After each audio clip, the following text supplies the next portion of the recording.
Nikola Lazarevich мутахассис шилаксолаи сербияги сармураббии нави дастаи хуҷанди шаҳри Хуҷанд ҷоизадори нуқраи чемпионати Тоҷикистон таъин шуд.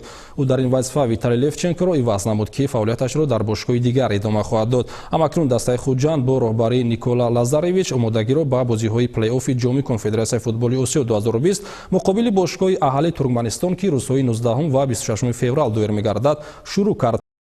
роҳбарияти даста дар мавсими имсола бо ин мураббӣ шартномаи меҳнатӣ ба имзо расониданд. рӯзи сеюм аст, ки дар шаҳри Хуҷанд ин мураббӣ ба ҳайати дастаи Хуҷанд тамрин медиҳад.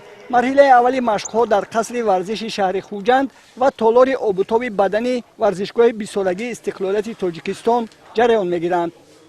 миннатдории худро ба роҳбарияти дастаи Хуҷанд барои боварӣ ва маро ба вазифаи сармураббии даста таъин намуданашон мерасонам. кӯшиш ба харҷ медиҳам тамоми малакаи маҳорати худро ба кор бурда, баъди шиносоии пурра бо футболбозон ҳайати дастаро мукаммал намуда ба вохӯриҳои интихобии ҷоми Конфедератсияи футболи Осиё омодагӣ бинем.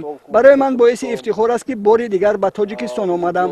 бояд қайд намоям, ки солҳои 2013, 2014 ва 2015, 2016 дар вазифаҳои ёрдамчии сармураббии тими мунтахаби Тоҷикистон ва ёрдамчии сармураббии тими Истиқлоли шаҳри Душанбе фаъолият доштам. баъди вохӯриҳои даври интихобии ҷоми Конфедератсияи футболи Осиё, агар зарурат пеш ояд, ба ҳайати даста тағйирот ворид намуда, дар мавсими нави чемпионати Тоҷикистон байни дастаҳои Лигаи олӣ барои ноил шудан ба муваффақиятҳо кӯшиш мекунем.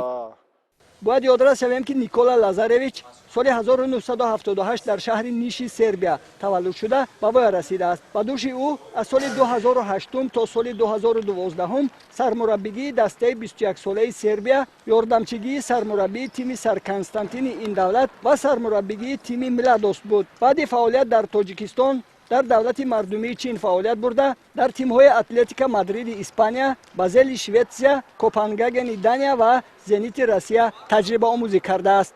аз сабаби сард будани ҳаво то охири моҳи декабр тамринҳои дастаи Хуҷанд дар ана ҳамин қасри варзиши маркази вилояти Суғд ҷараён мегиранд.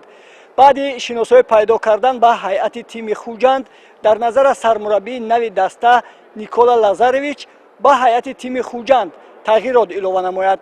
аллакай аз моҳи январ футболбозони дастаи Хуҷанд ба машқҳои дастаҷамъӣ, ки дар шаҳри Гулистон баргузор мешаванд, ҷалб карда мешаванд. роҳбарият ва сармураббии даста тасмим доранд тими Хуҷандро ба мавсими имсола ҳамаҷониба омода намоянд. дар назар аст баъди машқҳои дастаҷамъона футболбозони дастаи Хуҷанд бо роҳбарии сармураббии нав бо мақсади баланд бардоштани малакаю маҳорати даста якчанд бозиҳои рафиқона ва тамринҳоро дар ҷумҳурии Узбекистон баргузор намоянд.